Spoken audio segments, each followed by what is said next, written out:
महाराष्ट्र शासनाच्या माध्यमातून पोलीस भरती प्रक्रिया तारीख जाहीर करण्यात आली. मात्र यामध्ये मोठ्या प्रमाणावर विद्यार्थ्यांचे नुकसान होत असल्याचे दिसून आले. पोलीस भरती करणारे विद्यार्थी अनेक वर्षापासून स्पर्धा परीक्षेमध्ये सराव करीत आहे. याकरिता कुठेतरी आपल्या नोकरीकरिता आपल्याला संधी मिळणार याकरिता दिवसरात्र मेहनत करून सराव व अभ्यास करत आहे. मात्र काल प्रशासन माध्यमातून पोलीस भरती तारीख जाहीर करण्यात आली. याकरिता विद्यार्थ्यांना 3 महिन्यापासून फॉर्म भरण्यात आले होते. यामध्ये निवडून आल्याने तारीख पुढे नेण्यात आले होते. मात्र या सर्व तारीख वेळेवर काढून यामध्ये विद्यार्थ्यांचे मोठ्या प्रमाणात नुकसान झाले आहे. पोलीस भरती ग्राउंड तारीख लागोपाठ आल्याने चांदूर बाजार तालुकाच नव्हे तर पूर्ण महाराष्ट्रभर विद्यार्थी पोलीस भरती प्रक्रियेमध्ये लागोपाठ तारीख आल्याने नुकसानीच्या भरपाईमध्ये सापडलेले आहे. सर्वप्रथम लोकसभेची निवडणूक झाली. लोकसभेच्या निवडणुकीच्या अनुषंगाने त्यांनी भरती प्रक्रिया थांबवून ठेवलेली होती. आता समोर येत्या ऑक्टोबर महिन्यात विधानसभेची निवडणूक आहे.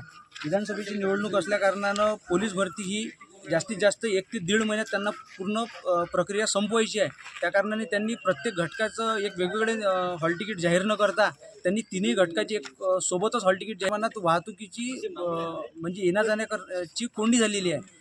कारण प्रत्येकाने एक घटकात एकच फॉर्म भरलेला आहे आणि समजा वेगवेगळे जिल्ह्यात फॉर्म भरलेले आहेत तर त्यांना येण्या जाण्यासाठी खूप त्रास होत आहे.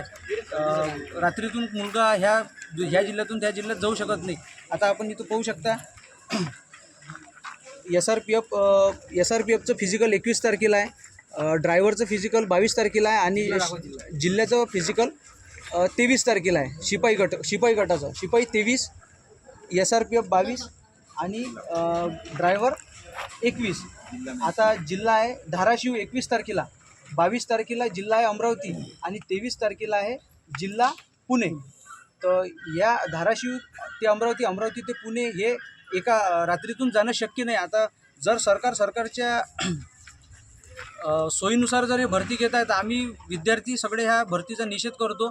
कारण आम्ही विद्यार्थी गेल्या 4 ते 5 वर्षापासून भरतीची सतत तयारी करत आहोत आणि त्याच्यातही ही भरती प्रक्रिया त्यांनी पावसाळ्यात होऊ घातलेली आहे आणि पावसाळ्यात आपण फिजिकल करू शकत नाही आणि त्यांनी सरळ स्पष्ट एवढं नमूद केलेलं आहे का जर पाऊस आला तर आम्ही ग्राउंडवरनं भरती घेता रोडवर भरती घेईन, पण भरती प्रक्रिया आम्ही पूर्णपणे कंप्लीट आम्हाला करायची आहे. कारण आता समोर विधानसभेची निवडणूक असल्याकारणाने त्यांना भरती प्रक्रिया कंप्लीट करायची आहे. आमची सगळ्या विद्यार्थ्यांची सरकारकडे एवढीच मागणी आहे का तुम्ही लोकसभा निवडणुकीचं नुकसान यामध्ये करत आहात. तर आम्ही ह्या गोष्टीचा निषेध करतो आणि प्रत्येक घटकासाठी या भरती प्रक्रियेत विद्यार्थ्यांनी अमरावती, पुणे, सातारा, सांगली, गडचिरोली, गोंदिया, नागपूर, मुंबई असे अनेक ठिकाणी फॉर्म विद्यार्थ्यांनी भरले आहे. मात्र त्यांना सर्व तारीख ही एकामागे एक आल्याने 400 ते 500 किलोमीटर प्रवास कसा करावा असा मोठा प्रश्न पूर्ण जिल्ह्यातील विद्यार्थ्यांना पडला आहे. याकरिता चांदूर बाजार तालुक्यातील स्पर्धा परीक्षा विद्यार्थी व पोलीस भरती विद्यार्थी आक्रमक होऊन तहसील कार्यालयावर धडकले. याकरिता तहसीलदार यांना माहिती देऊन कळविण्यात आले. या सर्व माहिती प्रक्रिया नायब तहसीलदार प्रथमेश मोहाळ यांना समजून घेऊन त्यांनी तात्काळ जिल्हाधिकारी कार्यालय येथे पत्र पाठवले.